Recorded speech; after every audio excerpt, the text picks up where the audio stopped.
আপনার কি মনে হয় আপনি অনেক ভালো কথা বলেন, তবুও মানুষ আপনাকে এড়িয়ে চলে? আপনি কি কোনো আড্ডায় বা কর্মক্ষেত্রে নিজেকে একা এবং গুরুত্বহীন মনে করেন? চাণক্য বলেছিলেন, তলোয়ারের ধার যেমন তার শক্তিতে, মানুষের ধার তেমনি তার ব্যক্তিত্বে। একজন সাধারণ মানুষ এবং একজন রাজার মধ্যে পার্থক্য কেবল তার সিংহাসনে নয়, বরং তার হাঁটা চলা, কথা বলা এবং মানুষের সাথে মেলামেশার ধরনে। ২৫০০ বছর আগে মগধের মহাজ্ঞানী চাণক্য এমন কিছু মনস্তাত্ত্বিক কৌশলের কথা বলে গেছেন, যা জানলে আপনি যে কোনো মানুষের উপর নিজের প্রভাব বিস্তার করতে পারবেন। আজ এই ৩৯ নম্বর ভিডিওতে আমরা সেই ৫টি গোপন সূত্র জানব, যা আপনার আত্মবিশ্বাসকে আকাশচুম্বী করবে এবং আপনাকে সমাজের চোখে এক অনন্য মর্যাদায় বসাবে। এই ভিডিওটি আপনার ব্যক্তিত্বের আমূল পরিবর্তনের জন্য সবথেকে বড় সুযোগ। মনোযোগ দিয়ে শুনুন।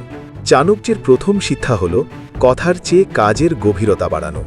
তিনি বলেছিলেন, অল্প বিদ্যা ভয়ঙ্করী।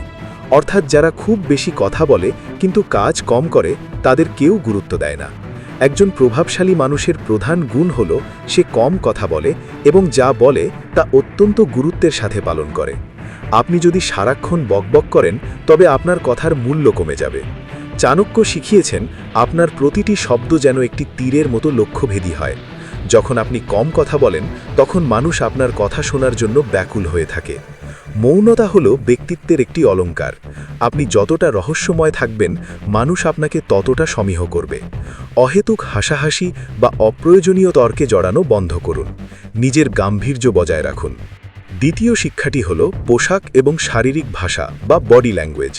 চাণক্য বলেছিলেন, রূপ যৌবন সম্পন্না বিশাল কুলসম্ভবা। অর্থাৎ মানুষের বাহ্যিক সৌন্দর্য নয়, তার উপস্থাপনাই তাকে মহান করে তোলে। আপনার পোশাক যেন খুব দামি না হলেও অত্যন্ত পরিষ্কার এবং মার্জিত হয়। সোজা হয়ে দাঁড়ান এবং মানুষের চোখের দিকে তাকিয়ে কথা বলুন। নিচু হয়ে হাঁটা বা ইতস্তত করা দুর্বলতার লক্ষণ। চাণক্য নীতি অনুযায়ী একজন বিজয়ী যোদ্ধার মতো আপনার প্রতিটি পদক্ষেপ হতে হবে আত্মবিশ্বাসে ভরপুর। আপনার চাহনিতেই যেন এক ধরনের তেজ থাকে, যা অন্যকে আপনার প্রতি শ্রদ্ধাশীল হতে বাধ্য করে। আপনার শরীরী ভাষা যেন প্রকাশ করে যে আপনি নিজের ওপর পূর্ণ নিয়ন্ত্রণ রাখেন। তৃতীয় বিষয়টি হল জ্ঞানের গভীরতা এবং প্রজ্ঞা। চাণক্য নিজে ছিলেন অসামান্য জ্ঞানী এবং তিনি বিশ্বাস করতেন যে জ্ঞানই হল প্রকৃত ক্ষমতা। আপনি যদি কোনো বিষয়ে কথা বলতে চান, তবে সেই বিষয়ে আপনার অগাধ জ্ঞান থাকতে হবে। মানুষ তাকেই অনুসরণ করে যার কাছে সমাধানের পথ আছে। নিজেকে প্রতিনিয়ত আপডেট করুন, প্রচুর বই পড়ুন এবং সমসাময়িক জগৎ সম্পর্কে সচেতন থাকুন।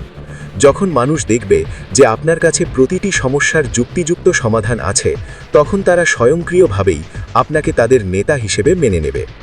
বুদ্ধিমান মানুষ কোনোদিন পেশি শক্তির ওপর ভরসা করে না, সে তার মগজের জোরে বিশ্ব জয় করে। চাণক্য আরও একটি গভীর সত্য বলেছিলেন, আপনার বন্ধুদের স্তরই আপনার ব্যক্তিত্ব নির্ধারণ করে। আপনি যদি লক্ষ্যহীন এবং নিচু মানসিকতার মানুষের সাথে মেলামেশা করেন, তবে আপনার ব্যক্তিত্ব দিনে দিনে ক্ষয়ে যাবে। সফল এবং উচ্চাকাঙ্ক্ষী মানুষের সাথে বন্ধুত্ব করুন। যাদের চিন্তা বড়, তাদের সাথে থাকলে আপনার চিন্তা করার ধরনও বদলে যাবে। চাণক্য নীতি অনুযায়ী যে নিজের চেয়ে অধম মানুষের সাথে ঘোরে, সে কোনোদিন উপরে উঠতে পারে না। নিজেকে এমন এক বৃত্তে রাখুন যেখানে সবাই একে অপরকে বড় হওয়ার অনুপ্রেরণা দেয়। আপনার সঙ্গী ঠিক করবে আপনি কত দূর যাবেন। চাণক্য নীতির মূল কথা হল ভদ্রতা এবং সাহসের সমন্বয়। তিনি বলেছিলেন, বিনয় হল সবথেকে বড় শক্তি, কিন্তু সেই বিনয় যেন কাপুরুষতায় রূপ না নেয়। বড়দের শ্রদ্ধা করুন এবং ছোটদের স্নেহ করুন, কিন্তু কেউ আপনার আত্মসম্মানে আঘাত করলে তাকে ছেড়ে দেবেন না। অন্যায়ের প্রতিবাদ করার সাহস যার নেই, তার ব্যক্তিত্বের কোনো মূল্য নেই। প্রভাবশালী হওয়ার অর্থ এই নয় যে আপনাকে দাম্ভিক হতে হবে, বরং এর অর্থ হল আপনার ব্যক্তিত্বে এক ধরনের সামঞ্জস্য বজায় রাখা। আপনার সততা এবং আপনার চারিত্রিক দৃঢ়তাই হবে আপনার সম্মোহনী ক্ষমতার উৎস। আজকের এই দীর্ঘ আলোচনায় আমরা শিখলাম কেন কম কথা বলা জরুরি, কেন শারীরিক ভাষা উন্নত করতে হয় এবং কেন সঠিক সঙ্গ নির্বাচন করা প্রয়োজন। আপনি কি আজ থেকে নিজের ব্যক্তিত্বকে নতুনভাবে গড়ে তোলার শপথ নিচ্ছেন?